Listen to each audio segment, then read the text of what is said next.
নমস্কার বন্ধুরা, আজকের হেভেলস ইন্ডিয়া তাদের কোয়ার্টার ওয়ান রেজাল্ট পাবলিশ করেছে। চলো দেখে নেওয়া যাক। প্রথমে আমরা ফিগারটা চেক করব। এখানে সমস্ত ফিগার কোটিতে আছে। এরপরে আমরা সিকোয়েন্সটা চেক করব। June 26, June 25, year on year, ঠিক আছে। Ah, March 26, June 26, quarter on quarter. এবার আমরা কোম্পানির রেভিনিউটা চেক করব। আগের বছরে ছিল 5,455 কোটি, সেটা এবছরে বেরো হয়েছে 6,518 কোটি। এখানে কোম্পানি প্রায় 20%-এর আশপাশে জাম্প দেখিয়েছে, ঠিক আছে। আগের কোয়ার্টারে ছিল 6,705 কোটি, এই কোয়ার্টারে হয়েছে 6,518 কোটি। কিন্তু এখানে কোম্পানি কোনো জাম্প দেখাতে পারেনি। প্রায় -3%-এর মতন রেভিনিউর ক্ষেত্রে ডাউন দেখিয়েছে কোয়ার্টার অন কোয়ার্টার, ঠিক আছে। এবার আমরা কোম্পানির খরচাটা চেক করে নেবো। আগের বছরে ছিল 5,054 কোটি, এবছর সেটা বেড়ে হয়েছে 6,180 কোটি।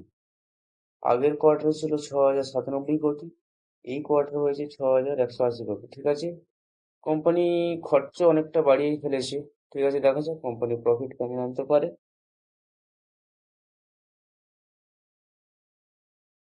এবার আমরা কোম্পানির প্রফিটটা দেখে নেবো। আগের বছরও ছিল 347 কোটি, এবার সেটা কমে হয়েছে 289 কোটি।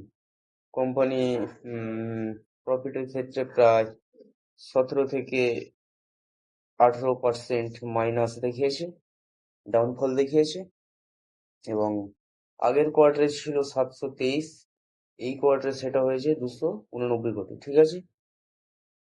ইয়ার অন ইয়ার প্রাইস -17 থেকে -18% ডাউন দেখিয়েছে, কিন্তু কোয়ার্টার অন কোয়ার্টার কোম্পানি প্রচুর ডাউন দেখিয়েছে, ঠিক আছে। এবার আমি পেস্ট চেক করে নিই। আগের বছরে ছিল 5 টাকা 55 পয়সা, এবার সেটা কমে 4 টাকা 63 পয়সা, ঠিক আছে।